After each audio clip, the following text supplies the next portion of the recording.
Baik, Assalamualaikum warahmatullahi wabarakatuh. Bertemu lagi di mesin-mesin listrik. Kemarin kita telah membahas tentang istilahnya pengereman, metode-metode pengereman, regenerative braking, dan lain-lain. Sekarang kita akan masuk terkait dengan kondisi balance voltage pada motor industri 3 fasa. Di mana kita akan membahas motor industri 3 fasa yang beroperasi optimal bila sistem dalam kondisi seimbang atau balance. Tegangan antara fasa memiliki magnitudo sama dan berbeda fasa 120 derajat. Arus stator dan rotor juga akan seimbang menghasilkan torsi yang konstan. Jadi di operasi motor industri 3 fasa dalam kondisi seimbang itu apa? Kalian bayangkan sendiri, motor industri 3 fasa seperti sebuah mesin mobil 3 silinder. Agar mesin itu berjalan mulus, ketiga silindernya harus bekerja bersama-sama dengan sempurna. Apabila ada satu yang terlambat atau bila satu yang kecepatan, maka nanti mesin tidak akan berjalan mulus atau tidak sinkron. Sederhananya, kalian bisa bayangkan 3 orang mendorong sebuah mobil yang mogok. Nah, kondisi seimbang itu apabila kekuatan dorong ketiganya sama, itu bisa diibaratkan kalau di dalam gelombang itu magnitudonya sama. Waktu mendorongnya bergantian secara teratur. Nah, waktu mendorongnya bergantian secara teratur itu diibaratkan dalam gelombang sinus itu adalah berbeda sudut 120 derajat. Jadi, pada saat orang pertama selesai mendorong dan dilanjutkan orang kedua, nanti baru dilanjutkan orang ketiga. Jadi, istilahnya kalau secara sederhananya itu 120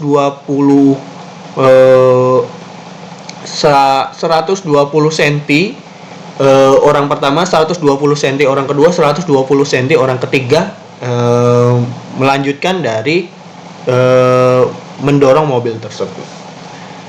Jadi kondisi ketiga orang mendorong mobil itu adalah terkait magnitudenya sama dengan kekuatannya itu adalah magnitudenya. Waktunya ini bergantian secara teratur 120 cm di jaraknya, misalnya orang pertama, kedua, dan ketiga itu adalah terkait sudut. Dalam listrik, tegangan 3 fasa itu seperti gaya dorong dari ketiga orang tersebut. Kondisi seimbang itu apabila tegangan di fasa R, S, dan T nilai besarannya sama. Jadi ketiga tegangan ini tidak muncul bersamaan tetapi berurutan dengan selisih waktu fasa 120 derajat. Kalau dalam visualnya jadi seperti ini, berbeda sudut 120 derajat. V1 ke V2, V2 ke V3, V3 ke V1. Istilahnya orang pertama mendorong 120 cm ke harus dilanjutkan V2 120 cm, dilanjutkan ke V3 120 cm. Kalau berurutan terus maka akan membentuk gelombang sinus. Jadi rotasi vektornya juga tergantung pada gelombang sinus persatuan waktu. Apa akibatnya pada arus apabila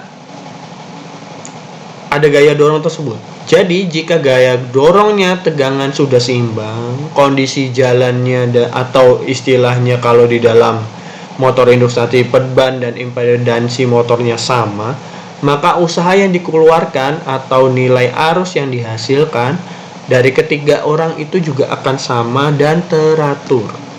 Itu inti dari motor.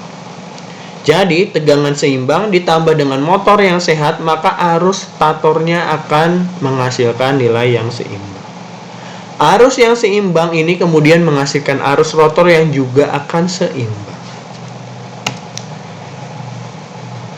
Ada kasus lagi, mengapa hasil torsinya konstan? Kembali ke contoh 3 orang mendorong mobil. Jika mereka mendorong secara serempang, tidak seimbang, mobil akan jalan tersendat-sendat. Terkadang kencang, terkadang pelan. Ini adalah torsi yang berfluktuasi karena istilahnya orang-orang ini tidak dengan kekuatan torsi yang sama dengan waktu yang sama. Jadi mobilnya pun entah memelan atau entah kecepatan tidak konstan. Tetapi jika mereka mendorong secara seimbang dan teratur, mobil akan berakselerasi dengan sangat mulus dan konstan. Inilah yang disebut dengan torsi yang konstan. Jadi di sini bisa dilihat pada saat gelombangnya dalam bentuk tegangan dan waktu seimbang, itu adalah magnitudenya sama di puncak dengan tinggi yang sama. Dengan gelombangnya juga sama berbanding sudut 120 derajat tadi. Berbeda pada saat tidak seimbang, di mana tadi adalah magnitudenya berbeda panjang atau berbeda nilai, berbeda kekuatan, berbeda nilai tegangan, dan sudutnya pun tidak sama 120 derajat.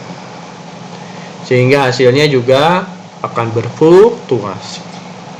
Ini yang paling mendapat atau memberikan dampak paling tinggi terhadap elektronik kalian. Makanya di dalam industri biasanya ada audit energi atau audit dalam keseimbangan beban. Ini untuk melihat distribusi tegangan R, S, dan T-nya sudah seimbang apa belum. Kalau tidak seimbang, diusahakan harus seimbang atau dibagi tegangannya biar tidak menjauhi satu sama lain. Mengapa hasil torsinya konstan tadi? Apabila ketiga fasa saling mengisi, ketika torsi dari fasa R mulai berkurang, pada saat yang sama torsi dari fasa S sedang meningkat, dan seterusnya. Jadi saling menutupi. Resultan dari ketiga torsi ini ada sebuah nilai yang sama di setiap saatnya. Inilah yang kita sebut dengan torsi konstan. Jadi saling support antara R, S, dan T. Manfaat dari operasi seimbang yang pertama itu adalah motor lebih awet. Di mana apabila torsi yang konstan, maka getaran di dalam motornya juga akan minimal. Getaran yang rendah nanti akan berdampak pada bantalan dan poros yang tidak cepat rusak. Maka ini akan menjadi keawetan dari mesin motor induksi kalian. Efisiensi maksimal.